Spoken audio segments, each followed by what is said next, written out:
Fala galera, beleza? Quero pedir desculpas a vocês por não ter apresentado nenhum vídeo na semana passada. Problemas de agenda, de ordem pessoal, dificultaram aí para que eu pudesse oferecer para vocês mais um material. Mas isso já está resolvido, já estamos voltando. A partir de agora, ritmo normal. E hoje nós vamos falar sobre conceito, conhecimento conceitual. Então se você quiser, se você tem vontade de esclarecer um pouco melhor sobre isso, refletir um pouco melhor sobre o que você realmente se limita na hora de colocar as suas ideias no papel, aproveite para assistir esse vídeo porque ele vai ser de grande valia para você. Vamos lá então?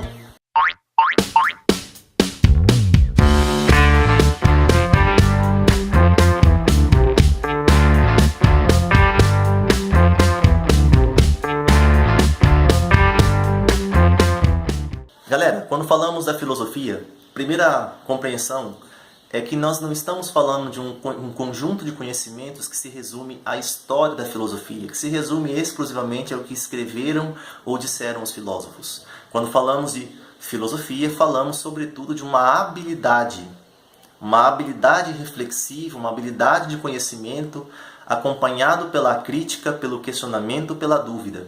E é exatamente através desta habilidade presente na filosofia que nós vamos falar do conceito. A filosofia enquanto um conhecimento que constrói conceitos, ou que parte da existência de conhecimentos conceituais. Conceitos são ideias. Conceitos são compreensões. Porém, ideias que não se resumem a ideias quaisquer, como por exemplo no campo da opinião. A opinião pode resultar de uma compreensão que a pessoa tenha sobre algum assunto. Mas, em geral, a opinião parte de compreensões que são construídas sem maior clareza, sem maior profundidade, sem um mínimo de rigor filosófico ou científico para que venha a ser construído. Em geral, as opiniões elas podem ser construídas sem método qualquer. Vamos pegar algumas ideias, algumas compreensões geralmente polêmicas da sociedade, como política, economia, família e sociedade. Não esquecendo da religião também. São ideias que geralmente quase todo mundo tem uma opinião formada sobre isso. Não é verdade? Mas quantas pessoas de fato têm conhecimentos profundos e bem elaborados sobre esses assuntos? Pouquíssimas pessoas. Significa que essas opiniões que eu estou colocando para você são opiniões construídas sem fundamentos claros, sem fundamentos sólidos, e que por isso mesmo não são conhecimentos conceituais de um problema, de uma realidade. A melhor forma, a melhor estratégia para se pensar o que vem a ser um conhecimento conceitual é aquela que ocorre através da diferenciação entre o pré-conceito e o conceito. O nome pré-conceito, como você já pode imaginar, designa aquilo que vem antes.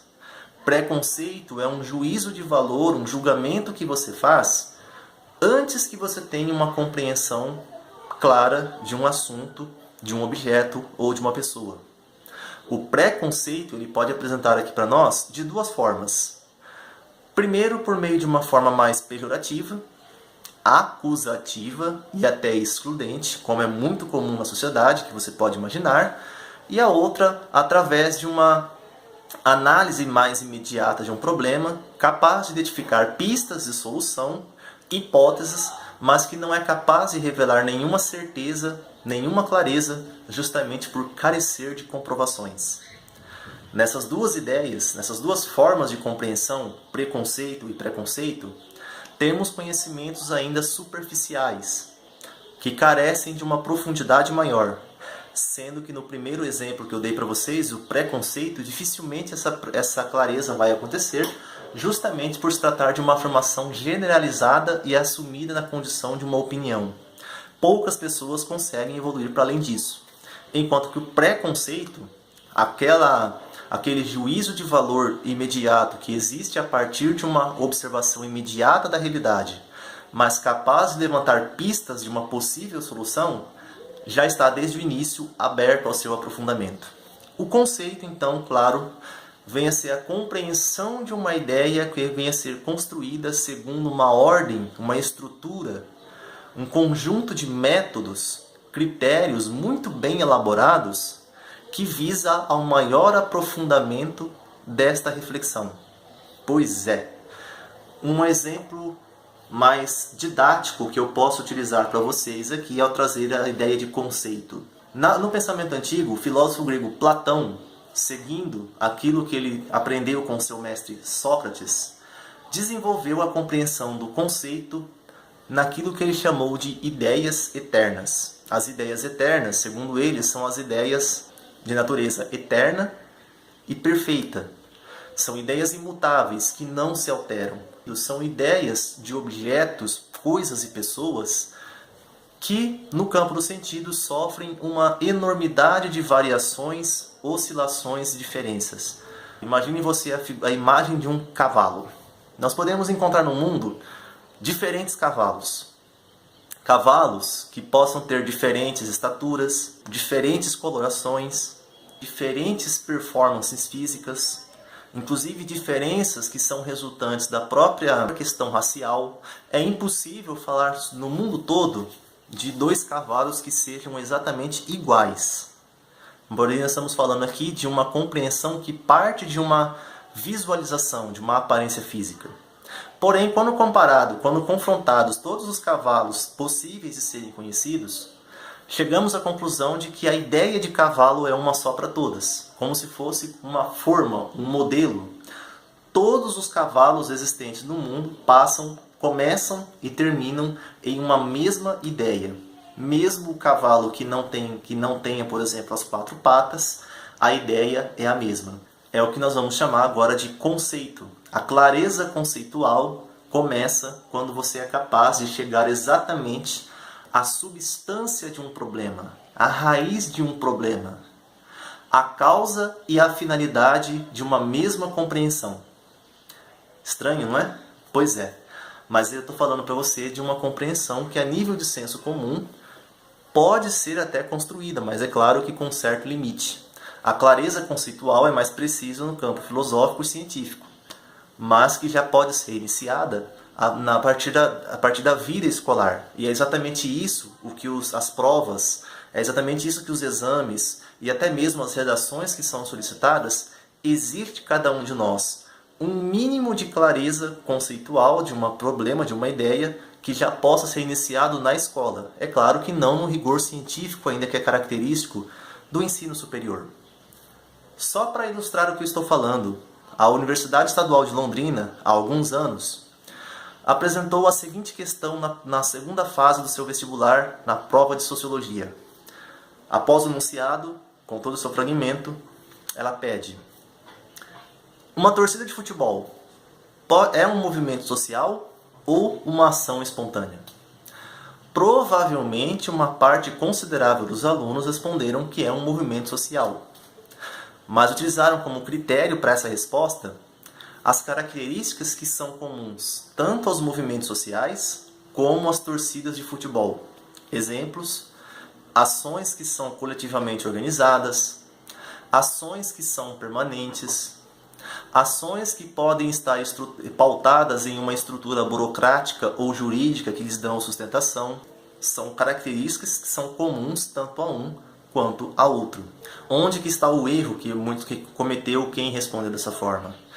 Em não perceber que, embora tenham características muito semelhantes e até características que sejam realmente comuns, a natureza e a finalidade de cada um, da torcida de futebol e dos movimentos sociais, é completamente diferente. Vamos falar que as torcidas de futebol são ações coletivamente organizadas, tendo como finalidade o entretenimento dos seus integrantes. Entretenimento dos seus integrantes. Perceberam? Com todas as características que possam ter em comuns, o que vale é isso daqui. Eventualmente pode acontecer de, em alguns momentos, uma determinada torcida de futebol ir um pouco além do entretenimento, vindo a ter alguma ação reivindicatória. Mas isso são situações eventuais, porque a ideia, a essência, a natureza da torcida de futebol passa por essa ideia. Natureza, porque para isso ela foi criada, e finalidade, porque para isso ela existe.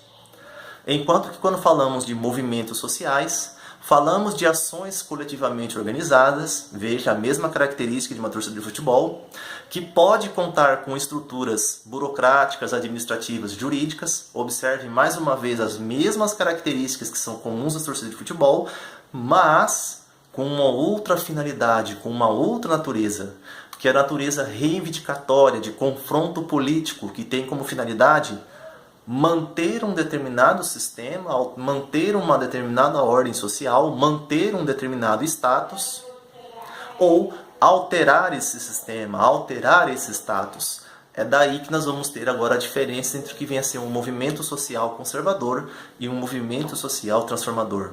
Mas observe que independente se o movimento é transformador ou conservador, a natureza do movimento, a ideia de movimento é a mesma. E se não há uma clareza disso que eu estou falando, é onde o estudante acaba respondendo o senso comum, aquilo que teoricamente é o elementar, que obrigatoriamente todos são capazes de responder, mas sem um mínimo de capacidade ou rigor para ir além daquela ideia. É isso aí. Se você gostou desse vídeo, se você gostou dessa compreensão, então faça já a sua inscrição, caso não tenha feito ainda. Deixe o seu like aí pra gente, aproveite para divulgar o nosso canal. Divulgue para os seus amigos, divulgue para os seus primos, para os seus familiares, para os seus colegas de escola, para quem você desejar. Vamos fazer com que a audiência desse canal possa aumentar e chegar aí a um número bastante satisfatório. E fique atento às atualizações semanais que nós vamos oferecer a vocês. Sempre aos finais de semana, um vídeo novo, um tema novo, uma proposta nova para que você possa refletir, para que você possa pensar, para que você possa estudar. Valeu!